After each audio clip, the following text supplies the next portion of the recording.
Neoclassical theatre, often spelled as theatre, refers to a movement in the mid-17th to early 18th centuries in which the theatrical arts were defined by the ideas and styles of ancient Greek and Roman societies. People of the time placed a heavy focus on decorum, or dignified behavior, and realism, and they believed that the primary reasons for a play were to provide entertainment and to teach a lesson. Grand, intricate scenery, elaborate drama and strict concern for the classics were earmarks of the movement, with most productions also characterized through the use of 5 acts, few performances and a high level of improvisation. The movement began in France but quickly spread throughout Europe and beyond. Guiding principle of the era. The general philosophy during the neoclassical era was that the previous periods had been much too lax, focusing excessively on emotions and the individual. People of the time believed that it was necessary to exercise some restraint as a result, and to concentrate more on what each person could contribute to the whole society. They looked for inspiration about how to do this in the cultures of the ancient Greeks and Romans, the original classicists, and attempted to return to the way those groups had handled life and the arts. The 5 rules. The attitude of the neoclassicists toward excess and the individual led them to develop a strict set of guidelines for what was appropriate in the theatre. These included 5 basic rules: purity of form, 5 acts, verisimilitude or realism, decorum and purpose.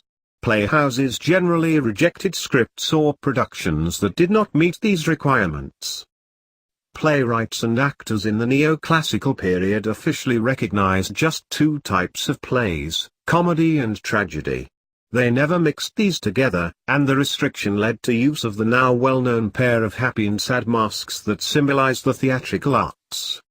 Furthermore, additional stipulations governed the subject matter and characters that could appear in each genre of play.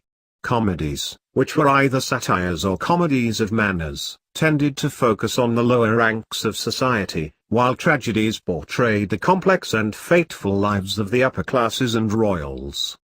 Adherence to these genres was critical to a play's success, and deviating from these class boundaries went against the order of the classics. The idea that a play should be structured with exactly 5 acts ties to the 3 principles, or unities, devised by Aristotle. As a philosopher and analyst, he believed that good, realistic theatre required unity of action, place and time, meaning very few subplots, restriction of shifts in location or geography and keeping the plot timeline to no more than 24 hours. Playwrights who moved to different formats usually met with heavy criticism. In addition to the 5-act limitation, most serious productions were given just 1 or a handful of performances, because those involved wanted to avoid creating spectacles and to appeal to the elite or learned in society, which resulted in much smaller audiences. People living in this period also usually expected actors to be as realistic as possible and to portray their characters exactly as they would have behaved. In other styles of theatre, actors were known for being overly dramatic or acting outside their class or role, but neoclassicism called for strict adherence to class, social status, temperament and gender. Fantastic or supernatural elements, along with soliloquies and choruses, usually weren't included, because they did not represent real-world experience or behavior. Decorum called for scripts to demonstrate fairness in the way characters were portrayed and judged on stage.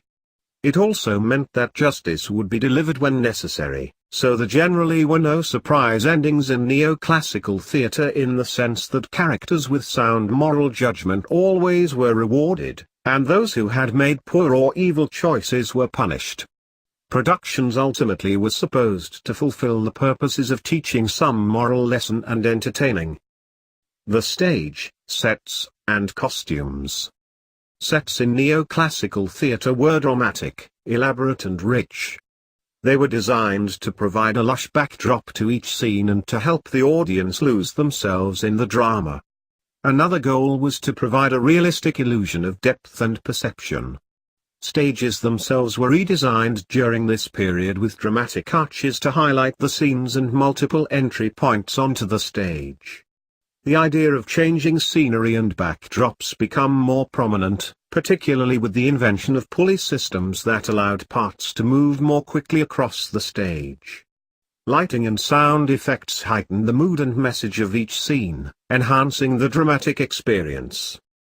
Naturally, drab garments would have looked somewhat out of place in the context of these new sets and stage designs. Although costumes did maintain a sense of realism, they were still very colorful, often using lace and other embellishments to make them more attractive.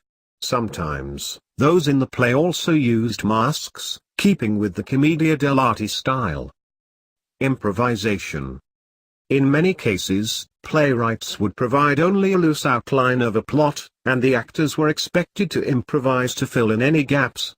This was more common with comedies, but it occurred in both forms, because putting on a performance often was a spontaneous decision that did not always allow a lot of time for writing or rehearsing.